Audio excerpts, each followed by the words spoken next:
Olá a todos, este é o canal Geopoliticando e no vídeo de hoje eu quero demonstrar para vocês através de 9 notícias, todas elas a serem abordadas no mesmo vídeo, que a economia global vai crashar, vai quebrar, vai romper, não por conta única e exclusivamente de erros cometidos no passado que em algum momento iriam eclodir, iriam estourar essa bolha, mas por conta agora fundamentalmente da geopolítica. É a geopolítica que está ditando o rumo econômico e financeiro do mundo. E para começar eu vou trazer essa matéria aqui para que vocês entendam isso. É a primeira das 9. O novo presidente de Burkina Faso condena o imperialismo, cita Che Guevara, aliados da Nicarágua, Venezuela e Cuba.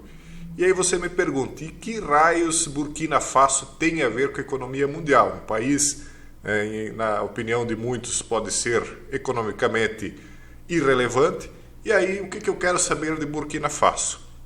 Acontece que Burkina Faso é um país que servia de base econômica para a França. E como vocês podem ver, está agora alinhado com a Rússia. Veja só, ele cita Che Guevara, aliados da Nicarágua, Venezuela, Cuba. Esse aqui é, inclusive, o típico presidente desses países de esquerda, com uniformes militares, etc. Sempre se impondo através da democracia da força. E aí isso indica, pessoal, que os países estão começando a se alinhar de acordo com o interesse de um adversário dos Estados Unidos, que hoje é o adversário econômico da China. E estão se alinhando politicamente, principalmente com a Rússia, com o suporte econômico da China. Na minha opinião, segundo a minha visão. Por que africanos queimam bandeiras da França e gritam Rússia? Então não é só Burkina Faso. A França está perdendo algumas bases econômicas dela. Países na África que eram países parceiros dela, que têm renunciado à cooperação com ela, com a França, e se voltado para quem? Para a Rússia. Em meio ao que eles dizem aqui, é uma campanha de desinformação nas redes sociais. Então, o golpe no Níger, os manifestantes depois disso começaram a gritar a favor dos militares golpistas, queimaram bandeiras da França gritando Rússia, Rússia. Então, é uma indicação, um indicativo, melhor dizendo, de uma tendência que nós estamos vendo aí de um racha. Um racha que já está bem visível, mas que talvez as pessoas não estejam associando adequadamente à questão econômica. Veja só, aí eles vêm e fazem um acordo com Maduro. Qual era o acordo com ele? Que ele ia promover eleições livres agora no ano que vem, para que então os Estados Unidos pudessem voltar a comprar petróleo da Venezuela. E aí eu achei que era só um acordo para inglês ver, que todo mundo ia fazer de conta, mas eu vi que é pior do que isso. Eu vi que realmente tem alguém lá no governo americano que aparentemente confiou na palavra do Maduro, porque agora ele, obviamente, fez o que todo mundo esperava, todo mundo que conhece ele um pouquinho melhor, todo mundo esperava que ele não fosse cumprir esse acordo, mas os Estados Unidos agora ameaçam tomar medidas se Maduro quebrar os compromissos eleitorais na Venezuela. O alerta acontece após o Supremo Tribunal do país lá suspender resultados das primárias presidenciais da oposição. Quer dizer, ele até concorda em concorrer, desde que ele possa escolher o adversário dele. Então, é ridículo. Veja o que o Tribunal Maior de lá decidiu. Ele suspendeu primárias da oposição e Estados Unidos reagiram. Todos os eleitos das primárias da oposição, em meio a um cerco judicial, a este processo realizado pouco após os Estados Unidos relaxarem as sanções contra o país em troca de condições eleitorais. Então, eles simplesmente anularam, eles não vão permitir que exista adversário real para que o povo realmente possa eventualmente escolher alguém que se opõe a Maduro, porque o tribunal de lá ele simplesmente está alinhadíssimo com o presidente de lá. Então, eu não sei que tipo de inteligência tem no governo americano, não sei se eles fazem isso por querer, quer dizer, a gente no fundo sabe o que está acontecendo, só não deve falar. Mas, ao final de contas, eles vão lá, fazem um acordo com o Maduro, esperam que ele vá ser democrático. E aí, o pivô, diz aqui a matéria, o pivô de Maduro para a Xi em meio a tensões globais.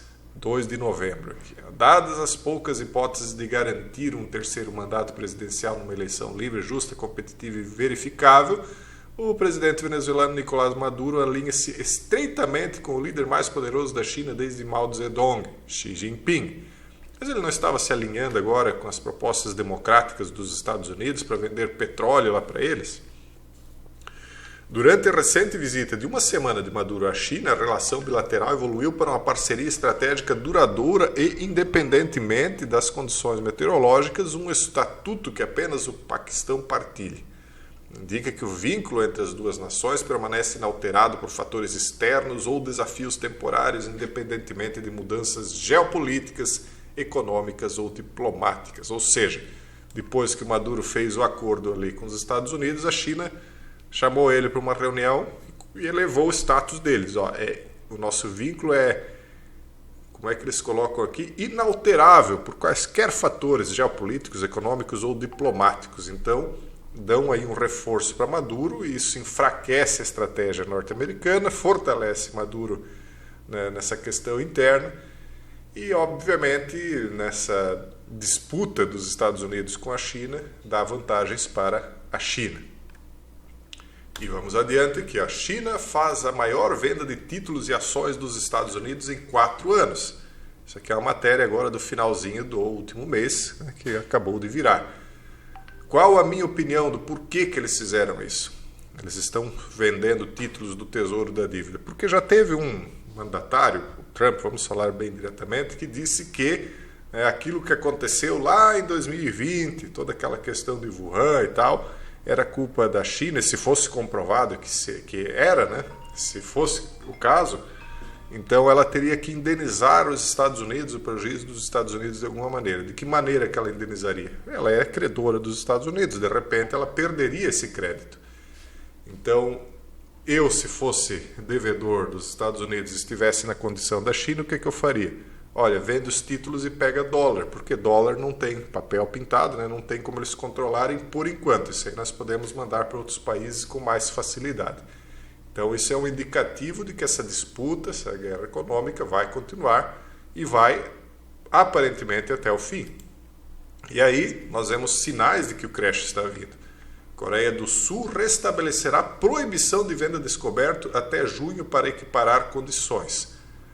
O que quer dizer isso? Que as pessoas não vão mais poder apostar na queda do mercado. Então, eles estão... Aí a bolsa saltou, isso foi na segunda-feira, saltou a bolsa 6, 7%. Por quê? Porque aí não há essa aposta na queda. E isso, por um lado, favorece que os títulos subam, as pessoas só que, por outro lado, as pessoas começam a não enxergar bem como é que estão realmente as ações, porque aqueles que vão estudar a fundo as ações e percebem que há possibilidade de queda já não podem comprar a queda, né? E, por outro lado, vai prender as pessoas que fizeram a aposta sem causar um grande prejuízo em quem achou que a queda não viria. Ficou meio enrolado, mas basicamente, na minha concepção e de pessoas aí muito inteligentes que eu acompanho, isso quer dizer que as pessoas estão prevendo a possibilidade de um grande crash e não querem que ninguém ganhe comprando a queda das ações, né? Então, é possível que eles estão projetando o cenário de crash.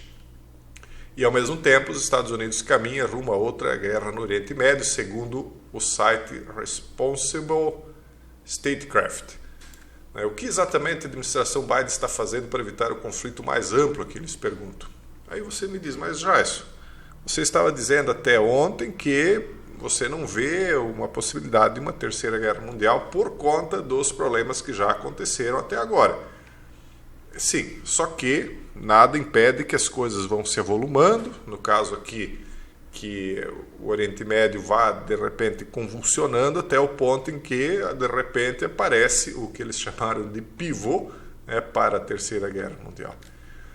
Então, por enquanto, eu não vejo isso acontecendo, mas, né, veja só o que está acontecendo dentro dos próprios Estados Unidos. Há uma intifada universitária global. Isso no site institutoliberal.org, escrito aqui por Alex Pipkin. A opinião dele é baseada em alguns fatos. Ele diz, estou digitando em meu notebook, sou surpreendido com o anúncio de uma grande universidade gaúcha propagandeando, vem estudar com professores de Harvard. Se antes do 7 de outubro, Harvard e outras renomadas, ele bota entre aspas, universidades americanas já me causavam risos, agora meu sangue fica gelado. Explico. Harvard e outras afamadas universidades americanas e mundiais transformaram-se em antros de esquerdismo, ou melhor, de monoteísmo de esquerda. E aí eles falam da fúria, etc, rancor, inveja contra o povo, né, que vive em Israel.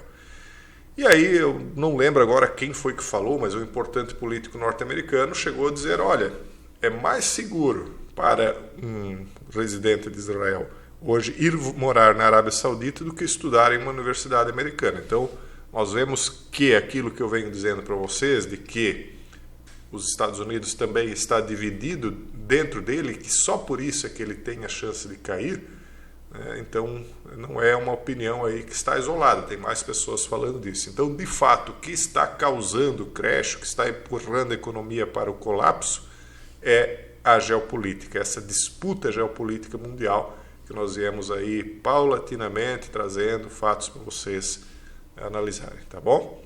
Então esse é o vídeo de hoje, nós vamos continuar acompanhando, atualizando vocês, até o próximo vídeo, se Deus quiser.